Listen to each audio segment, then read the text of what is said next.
Hello, everyone.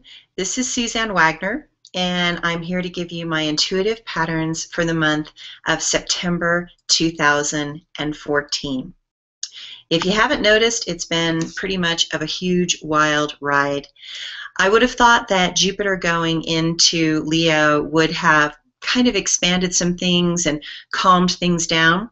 But what's happening with it is that Jupiter is a fire planet and Leo is a fire sign. And you can see by the global crisis that it's creating a lot of hot-headedness and hot-mouthedness. So one of my recommendations under this cycle is to kind of monitor your voice, keep calm to the best of your ability, and recognize that your snap point is really close to the surface. The astrology is continuing to kind of heat up and build up. And, you know, I wish we could get out from underneath this, but we don't seem to be able to very easily.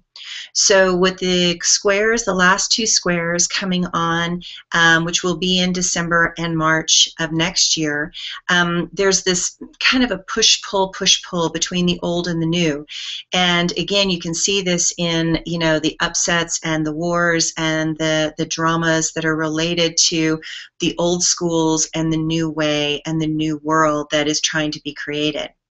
So I know that everyone is so exhausted with the constant global crisis that seems to plague us right now. And I'm really excited to get over these squares, which will again be on December 15th and then March 16th, 17th of 2015. So this painful back and forth between the old and the new reality is what is causing so much upset. And I know that many of us would love to go back to an easier time when things were more peaceful and balanced. But in such patterns, sometimes we get complacent, which then needs to shift and wake the world back up to the conflicts that have been being ignored.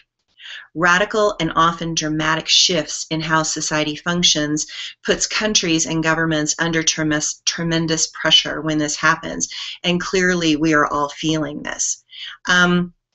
There really is so much more complex astrology going on than all of that, but in an attempt to keep it simple and in a flow of understanding, this is how it's going. First and foremost, I want to say that the planets are always in motion, and they constantly give us options to choose from. We place value on certain positions and choose directions for our world. Options are always available to us in more positive directions and also in more negative ones.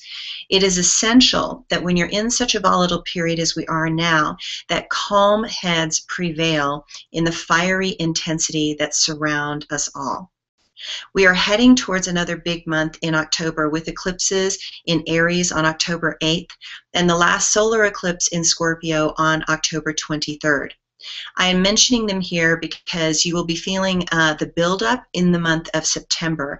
The stress and the strain is going to get a little wild. This helps me to not think that I'm crazy or that it's just me feeling this way, that we're actually handling and dealing with sort of a global event and a global situation. We begin the month of September with Mars finally coming out of conjunction with Saturn on September 4th. You will feel as if everyone, including yourself, has an opinion and wants to take a stand on something. Mars does not like discipline, and Saturn is all about structure, authority, and limitation. The outcome is some form of conflict. Hence, we see the suppression of one group from a callous, unfeeling other group. Attempt to keep those energies conscious and in communication with each other within your own being and family. It will be difficult, but try to turn this energy into great precision and determination to get a job done. The old realities and illusions are being torn down violently to expose anger, violence, greed, and hatred that has been boiling below the surface. These are issues that are a part of humanity, but it is showing a disease, and that illness is separation. Take a look at where you are feeling separated and find a doorway back to oneness. In that way, we heal our small part of the greater whole. It will be difficult to stay centered right now. Do it anyway. We may not be able to fix the world, but we can fix the small part of our own world. Together, they can create an energetic shift that hopefully goes out to the world in supportive ways. The cards show much darkness. The mood is heavy and filled with confusion. Our inner child is frightened and feeling uncertain as to the direction to take. The desire for movement is there, but the restrictions remain, making us feel constant boundaries that hold us back. For some, that will feel as if energetically you are exhausted and at the end of your rope. But you are just dealing with so much emotional turmoil, and I just remind everybody that we're all weathering it to some degree. There is a desire to protect your inner child and others' children. In such time, it is the innocents that suffer the most. All of this is forcing a major domain shift in how we handle situations. Whether or not we are going to like it is not up to the global consciousness that is holding this container of life at the moment. We all have to contribute to see if we can find a different way to bring education and clarity and to stop some of this abject poverty, which will create a rise in extremist positions. We will see leadership that is strong enough to handle this reality stepping up to bat in this game right here, right now. I do expect that there will be a strong voice surfacing in the month of September, and that is a relief because right now there doesn't seem to be a voice that reflects the larger consciousness right now as I write this article because we are actually in August.